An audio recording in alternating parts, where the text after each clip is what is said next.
Hello there everyone, Ragewood here, back with another Godforge video. It's been a hot minute since we've been doing any Godforge here. I've been very busy in my personal life, and also the recent videos that came out, I didn't feel like there was anything that I could add to that you guys couldn't really sort of figure out on yourself. There's a few little bits that I just want to talk about, so we're going to crunch all that together in here, as well as look at today's CC leaks. So without further ado, let's get into it.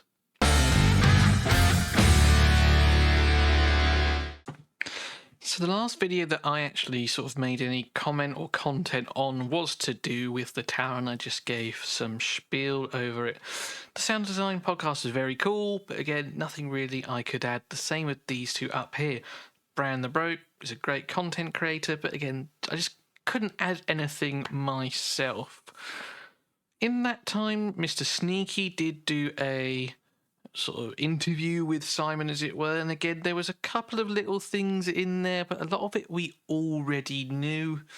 But I will show two very quick things in this that popped out to me personally. So during the interview, Simon very quickly clicked on Pangu. Now I don't know if this was a mistake or not, but he very quickly clicked off of it, so I presume it was. Now for the longest time I've said that this is Pangu, or at least theorised it, and we now have confirmation.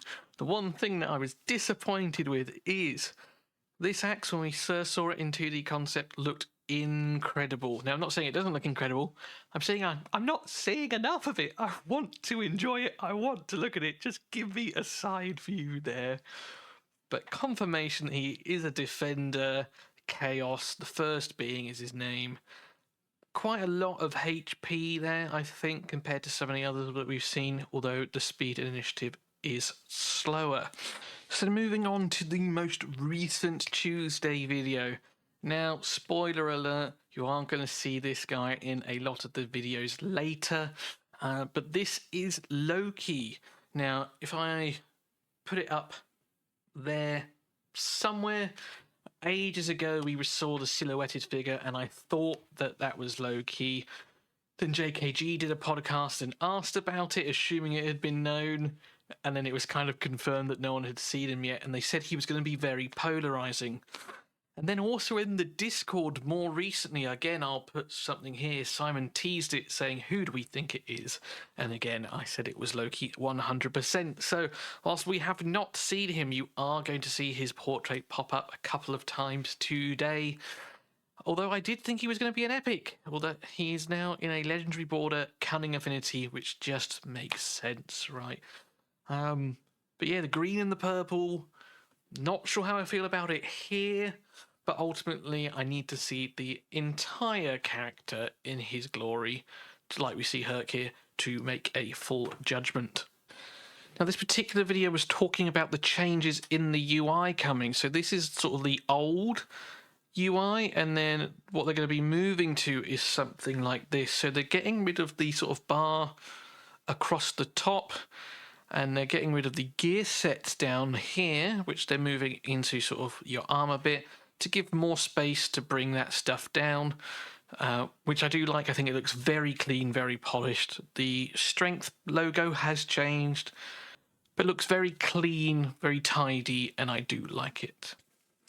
He then starts talking about the awakening screen, how, you know, because it's up here, they're not going to put it in the main hero roster, and these are all just smart decisions, and I like it. But what I thought was pretty interesting was down here. So he's highlighting King Arthur at presently. Looks like we are going to get some sort of ability modifications for dupes. Now, not sure necessarily how I feel about that. You know, recently, if you've been keeping an eye on me, I've been playing Etheria Restart, and I have been loving it. It is a fantastic game, and they make it sort of fairer for Wales and free-to-play players by making the awakenings not that impactful, which is both good and bad. It's good from the free-to-play player perspective in that, say, in Etheria Restart, you get Basic stat increase by 5% in 1 and 2. Number 5 is always a 10% damage reduction, and then 2 and 4 sort of give a stat that's suitable to that character. So if it's a damage dealer, he'll get crit rate. If it's someone like Disruptor or CC champion, it will be accuracy, that kind of thing. But it's not necessarily good for a monetization side of things for the company. Whereas doing it this way does make the gulf between free-to-play and pay-to-win bigger, because, you know, depending on how strong this upgrade is, it could completely define the champion. So unsure how I feel about that personally. But it makes better monetization for Fateless. They are a business, not a charity at the end of the day, so, and it's cost them a lot of money to develop this game, so I don't begrudge them for doing this either. However, what was interesting outside of the ability modifications is you get increased initiative bonus, which we believe is sort of almost like the speed for your ultimate gauge. So the higher your initiative, the higher your ultimate meter will charge passively, something like that. And increased initial divinity. So we've seen that we think it's going to be about 1,000 to cast your ultimate, with, you know, set getting integers of 20. We know that there's going to be Slayers are going to get some for slaying characters as well. So increasing that initial start point means you'll get your ultimate sooner. So again, interesting to see. It's going to again make people, the whales spending, have that step up for having multiple copies of the same character. It's the first time we've seen anything like this, and so the jury's still out for me. It really will depend on how defining they are, I suppose, but I can see why they've done it, and say I don't begrudge them for it.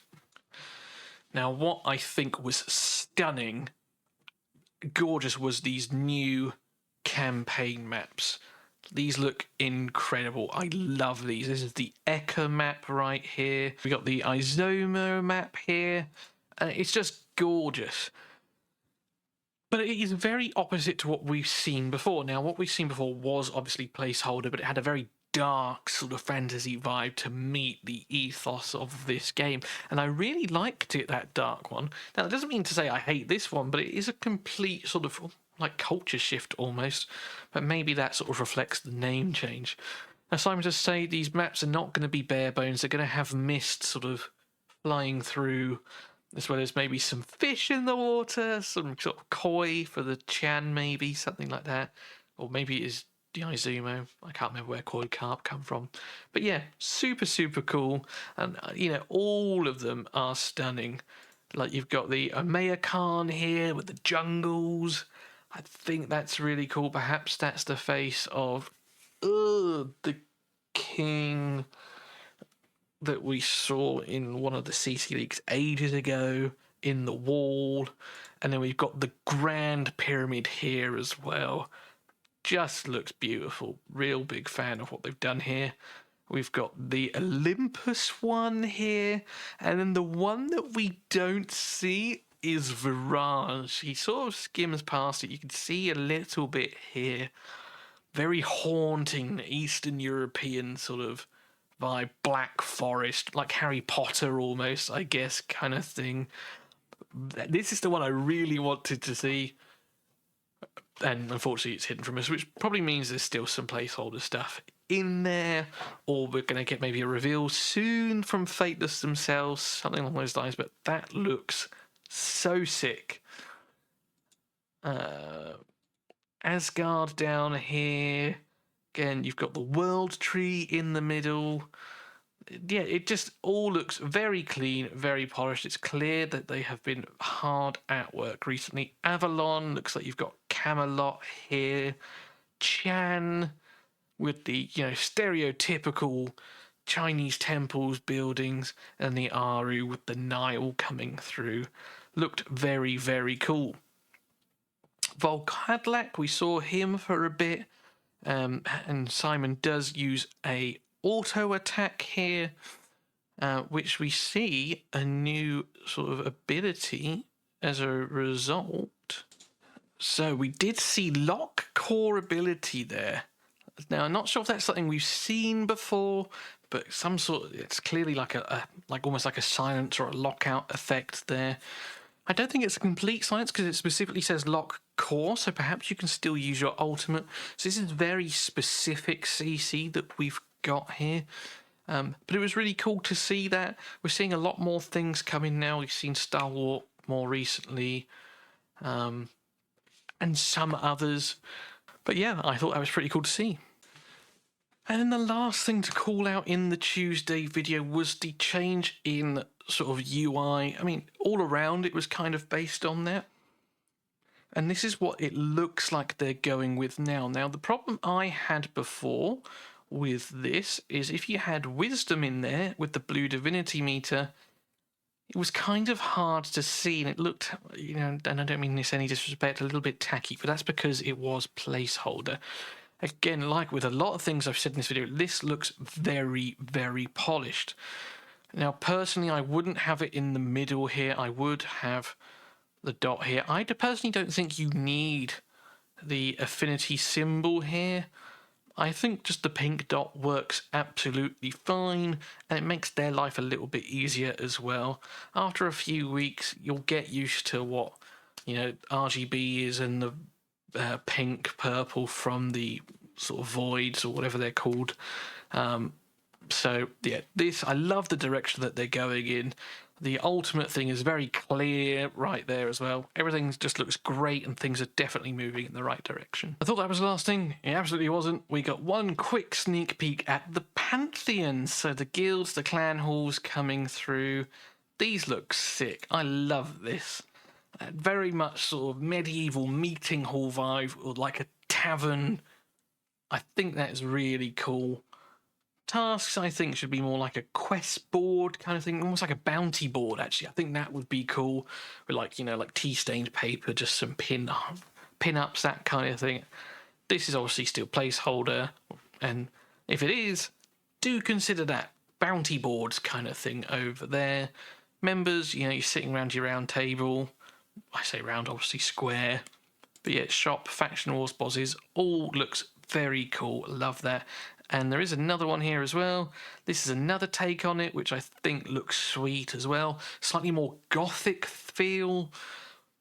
And out of the two, I think this is the one that I prefer. But either of them would look cool. This could be Asgard themed, and I still think it would look great. So yeah, love the work that they're all doing. And one interesting thing is, I don't know whether this is placeholder or whether these are the guys that are testing at the moment. And there's no shock if it was sort of thing, but this could all be placeholder. But I like to think that it's not. I think it's kind of cool to see them online and all that kind of stuff. It just looks great. Some like achievement there, badges as well. Well, I'm assuming they're achievement badges, and you can sort of show them off. Everyone loves doing that. Public bragging rights is where it's at. Moving on to the Thursday podcast. It was very interesting again, but not too much that I can add or comment on. The big thing there was them talking about confusion. Now, we've seen confusion in Aphrodite's kit, but never really knew what it was. I theorised potentially that it might be like Pokemon, where you're confused, you have a chance to skip your turn entirely. I was wrong. This is sort of like their Berserk mechanic, where you will attack your own team. Now, this was hinted at I did tag it in a CC chat. It was a while ago when Simon answered our ideas. 6 months ago is when it was first sort of hinted at. Someone asked, how did we feel about having that kind of mechanic in the game? Simon couldn't answer. He felt a bit awkward, and that sort of confirmed it back then that it was going to be in the game. But we didn't know what it was going to be called. We do now know that it is confusion. Anyway, that is our very quick catch-up. I don't want this video to be too long.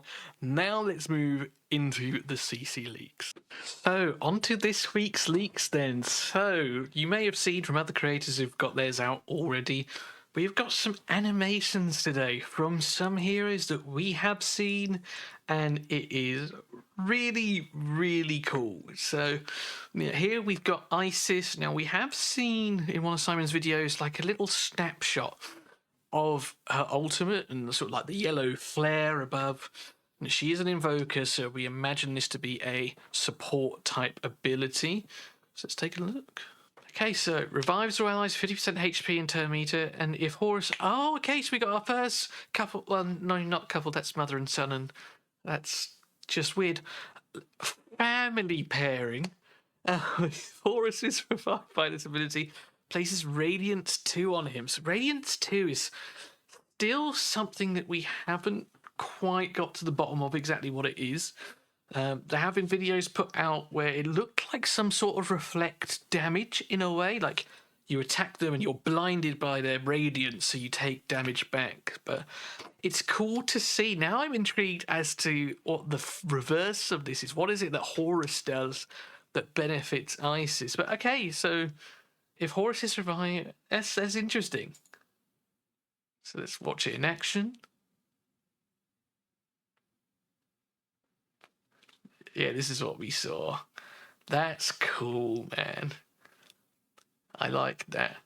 It gives me sort of almost like Magic the Gathering vibes. If you've seen that and you know Nissa with her staff, she has that nice vibrant green glow. Now this, I don't know if this is green or yellow, but it's definitely got that sort of holy, you know, natural radiance in there. I like that. Bang. And then your team will pop up. That's cool. Let's go on to the next one. Another Isis ability. Okay, so this is a basic. Ancestral Appropriation. Attack one enemy for whatever damage is. Chance to steal random buff.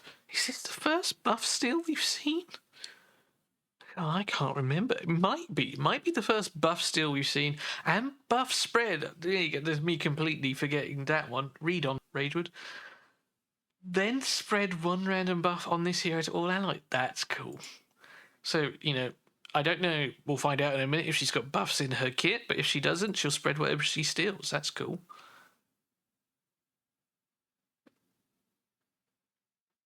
Zap. Yeah, that's wicked.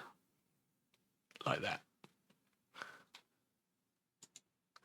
Next one. So this must be the core then. So the complete Isis kit. So the core Unk Heaven. There we go. Places a shield on all allies, then places defense 2 on all allies for 3 turns.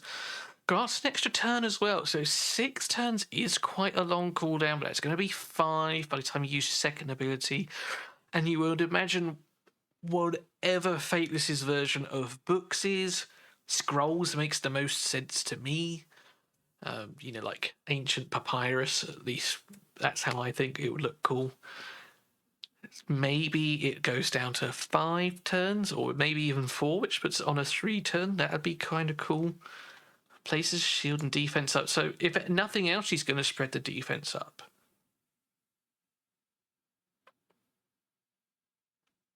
I like that. I like that animation in the middle there. That sort of glowing unk. That looks cool. And it adds, like, not like interplay maybe. Forces you to think, because to steal the buff, you imagine that, or to steal the buff on the basic, you're going to need accuracy to steal it, right? But if you really want to spread the defense up and you don't care about spreading whatever it is, you'd build it with no accuracy, so you don't steal it, and then you get the defense up to all allies. I love the way that this all plays and thinks. I think that's super, super cool. And yeah, just looks visually stunning as well. So I am skipping a few things here. I'm going to save what I believe to be the best till last. So this next one looks like inspirations for energy types.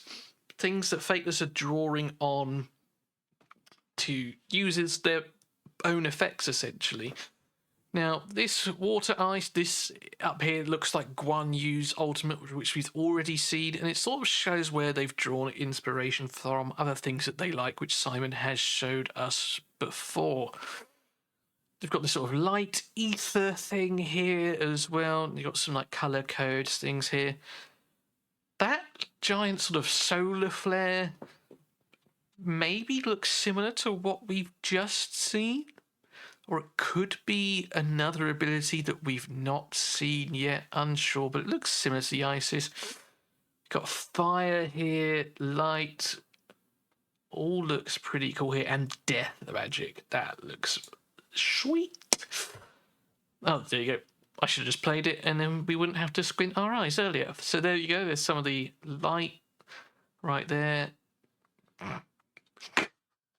That's just wrong. I'm not going to say it, but light appearing through a hole. Come on, man. For glory. Anyway, fire. That's definitely Ra's ability right there, which we have seen. Lots of inferno tornadoes. Yeah, lashing of flames, licking everywhere. That's kind of cool. Shadow. Now, we have seen this already, this sort of dark ether shadow environment. We've seen it with set in leaks that were given to us a few weeks ago, I think now. Also, I believe, yeah, you can see just there. I think Osiris's ult, I think, had this kind of sort of similar vibe. I'd have to go back and double check, but that's cool. I like what's coming up next, though. This death magic here, or blood magic as it's known in some other games. Dark ether. This is a Magic the Gathering image. This, I think, is very cool. I expect to see it on Dracula. This is like Dracula has that sort of, not iconography, but that sort of coloration with his sort of his outfit and all that kind of stuff. Very much, yeah, sort of that the undeath, if you will, or the unliving, depending on how you look at it. Looks sweet. I can't wait to see those effects in game. Darkness here. We'll get a peek of that, I'm sure, at some point in a minute. Oh no! Light Aether and Kesseneman. We've not seen any of her abilities yet, and there we are. We know that she is a support character as well, so she's the one with this sort of solar flare vibe. Perhaps she's also placing Radiance up as well. Who knows? That looks cool, though. What else? Now we're getting closer. Can we see anything else? No, it's all just kind of squiggles. So, but the Unkesseneman there, little call out there, little spoiler for us here. Just there. Yeah. I can't read the small writing, but that's definitely looks like potentially placing Radiance from what we've seen so far with, oh, what's his name? Imhotep. With his, like, heavenly door. The shadow shapes. Anything to glean from there? Doesn't look like it at the moment. Main squiggles, smoke. Okay. Interesting stuff. And are we going to get a look at the final couple? Yeah. So we know that Poseidon isn't going to be in the game. That was shown in one of the first, was it Gamescom, I think it was, podcasts. But they could still use this sort of thing on like Ran or various other gods of the sea. And say that is definitely Guan Yu's sort of spear fire, if you will, that sort of cold spear thing down there. That's pretty sweet. Next we have Gogmagog. So we've not seen him yet. We know that he is a giant rig. We have sort of seen that in when he was first initially showed in 2D concept. I think he's the first one, the first giant that's sort of, whilst we've not seen him in game, I think he looks to be the first one that they've implemented in the game by the looks of it, because time hasn't said anything else. So Defender, Chaos, Elder Warden, Strength, Affinity. Yeah, looking sweet. And there's no one new here. Although that is him. So there's another new hero just beneath as well without a portrait yet. He looks cool. Yeah, I love the sort of forestry, druidic vibe. That massive tablet on his back. Arthurian, Celtic feel. Little bells. A drinking horn as well. Yeah. Very nomadic. I like that. That looks sweet. So saving the best to last, we saw some of that sort of shadow, not shadow, what do they call it? Maybe dark a second ago. We have Hells. This is her core ability, the Roots of Yggdrasil. And my God, it looks so good here. Like, this is just like a step by step, if you will, so to speak. Those roots from Helheim popping up to spear her foes. I think that looks so good. I do love that. The Roots of Yggdrasil. And the worst thing is we know that the the Dead That Turn, or I forget the name of her ultimate, is on this one here, and they don't show us. They're teases. The Dead That Are Due, that's the name. But it's very much got that same feel. Yeah, that looks cool. Explosion. The Dead That Are Due's explosion. I mean, she is a slayer, so maybe you explode the corpses. That'd be cool. Hey, that'd be wicked. If you kill someone on the battlefield, it does more damage as you sort of bloat their corpse and it explodes. That would be fun. But you didn't just come here to see the 2D. Let's jump into the actual semi-finished one. So here we go then.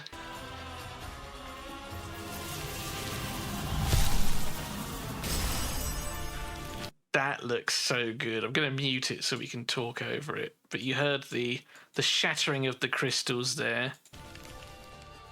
And the root, that sort of tangling, ensnaring sort of vibe. But there was a few things that I loved there. We play it again. So obviously you've got the foot glow, the little points which show the roots. So yeah, the trees of Yggdrasil that bury deep into her realm are there. But what I like the little stave as well. When she explodes those roots, you get the same on the stave here. Look, you can see as they've gone up, this has gone up too. And just builds into her whole aesthetic. I wonder whether sort of the roots on her head, it looks like they're empowered as well. They've really just thought of every detail. As it shatters, so does that. That looks so good.